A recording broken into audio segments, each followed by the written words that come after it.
Welcome to this lesson about human perturbations of the carbon cycle.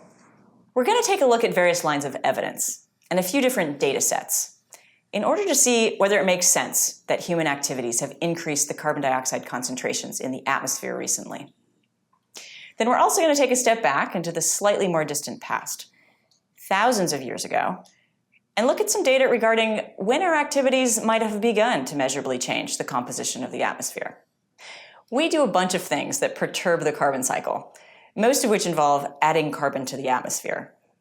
We've mentioned these things before. They're things like burning fossil fuels, clearing previously forested land for agriculture or other uses, and making cement. How much carbon do these things add up to? Well, here are some data that are based on historical records of land use change, fossil fuel extraction and sales, and cement making. People have been keeping records of these things over time, and this is data that compiles available information back to 1850. Some of the data is based on written records, and some also incorporates direct observations, like satellite data, which started in the 1970s and added to the information available about land use change, for example. You can see that our annual emissions have generally gone up over this time period, from something around 500 million tons of carbon per year to around 10 billion more recently.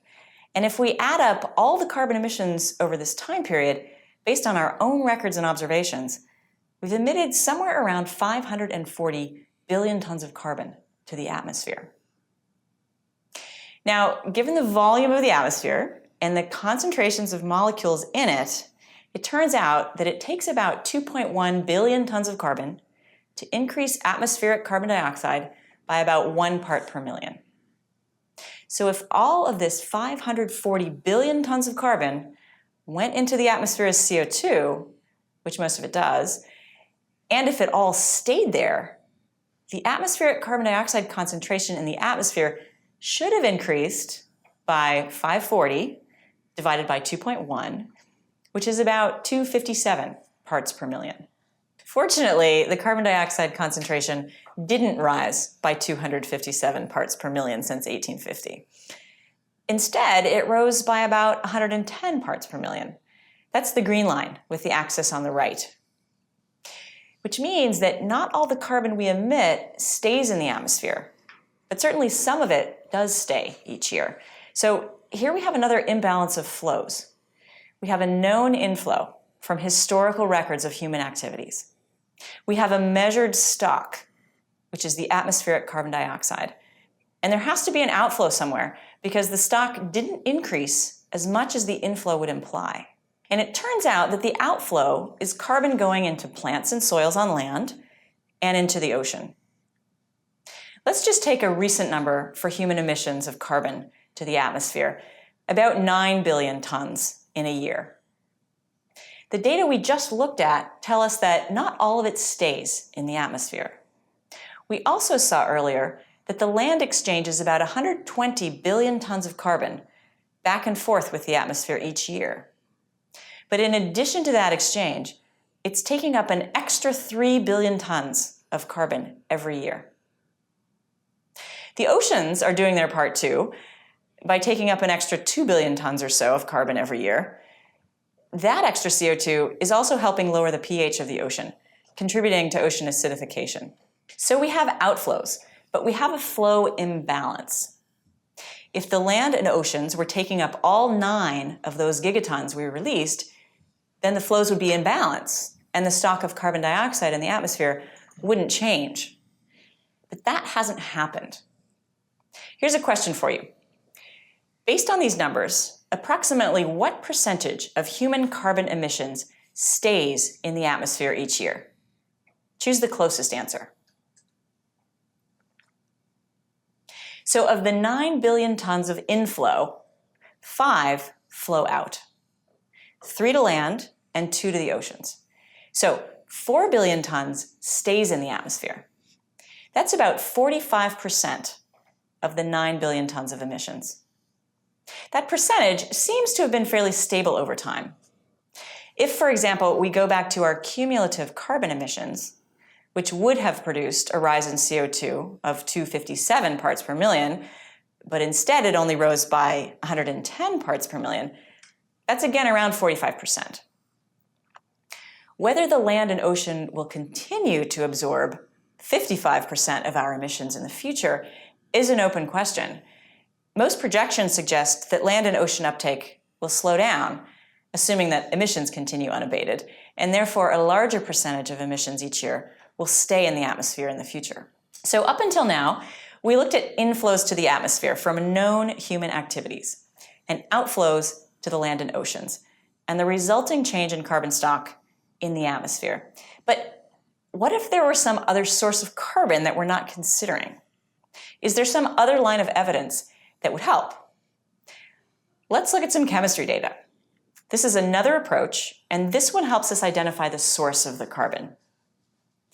If you think back to chemistry, which might or might not be too far in the past, you'll remember that most carbon atoms have an atomic mass of about 12.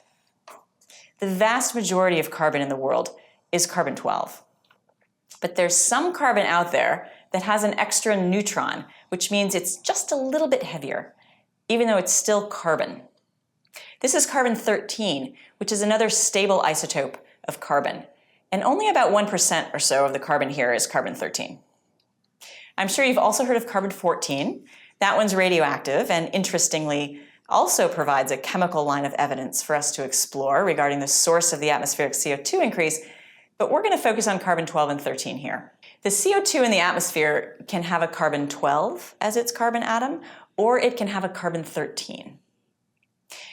And we can measure the ratio of carbon-13 to carbon-12 in different samples, from the atmosphere, or in plants, or in rocks. And it turns out that these have different ratios of these isotopes. For reference, we consider a sample to be, quote, heavy if it has a relatively high ratio of carbon-13 to carbon-12. The heavy one is on the top of the fraction. And we consider a sample to be light if it has a relatively low ratio. Okay, here's a question to practice with carbon isotopes. We learned that plants get their carbon from the atmosphere. And here I'm adding the information that plants prefer carbon-12 over carbon-13 because it takes less energy to use carbon-12. Which of these do you think has the lighter ratio of carbon-13 to carbon-12? We can measure the ratio in plants, and we can measure it in the atmosphere. How do they compare? So plants are selectively taking up more C12 than C13 compared to what's available to them. So they end up with a lighter value for this ratio. The atmosphere is therefore heavier isotopically than plants. Okay, so why does this matter? Well, human emissions of carbon are largely from plants.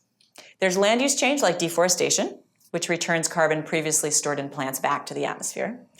But the big one is, of course, burning fossil fuels. Fossil fuels are ancient organic material. They used to be plants. So fossil fuels have isotopic ratios that are also light. What would we expect to happen over time to the carbon in the atmosphere if, through human activities, we were adding more and more light carbon? Here are the data. Over time, the carbon in CO2 in the atmosphere has been getting lighter and lighter. These data show that trend since 1980. You can ignore the fancy units on the vertical axis. The key thing here is that more negative values, which are down, are lighter than less negative values. This is the pattern we'd expect from burning fossil fuels and changing forested land to agricultural land, and the actual change in the values over time matches well with the amounts of light carbon that we know we've emitted. And here's an additional piece of chemistry data that aligns with the stock and flow data and the carbon isotope data. When we burn fossil fuel or wood, we're oxidizing organic carbon, releasing energy, and ending up with carbon dioxide.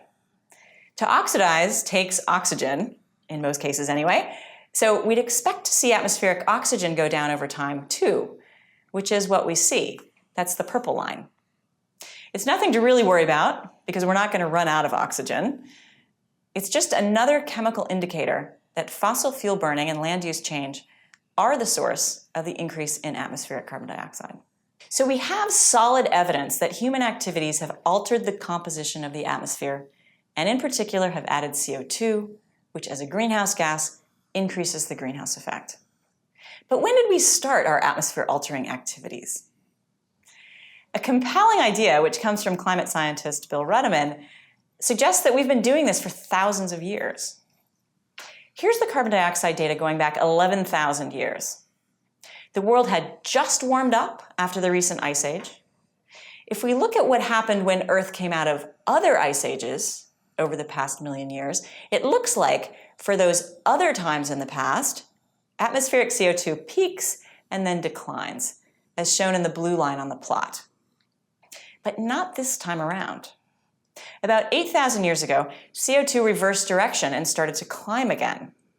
This timing corresponds to when humans started and continued clearing forested land for agriculture, which would release CO2 to the atmosphere. It's certainly nothing like the rate of rise in CO2 since the Industrial Revolution, which is shown in the upper right, but it is an unexpected rise nonetheless. Atmospheric concentrations of methane exhibit quite a similar pattern, with an anomalous rise starting about 5,000 years ago. Again, based on observations from past climate cycles, we'd expect methane to decline further, as shown by the green line, but it increases instead. And this timing happens to correspond well with the initiation and expansion of irrigation for rice farming, which forms artificial wetlands, which produce methane. So the main points from this lesson are that our own records of emissions align well with measurements of carbon dioxide concentrations over time and with chemical evidence from carbon isotopes and oxygen. These records link human activities to the recent increase in greenhouse gas concentrations. The land and the ocean take up the extra carbon back out of the atmosphere, but not all of it. About 45% stays in the atmosphere. And there's compelling evidence that we've been altering atmospheric composition for several thousand years, though the large and fast changes have happened since the Industrial Revolution.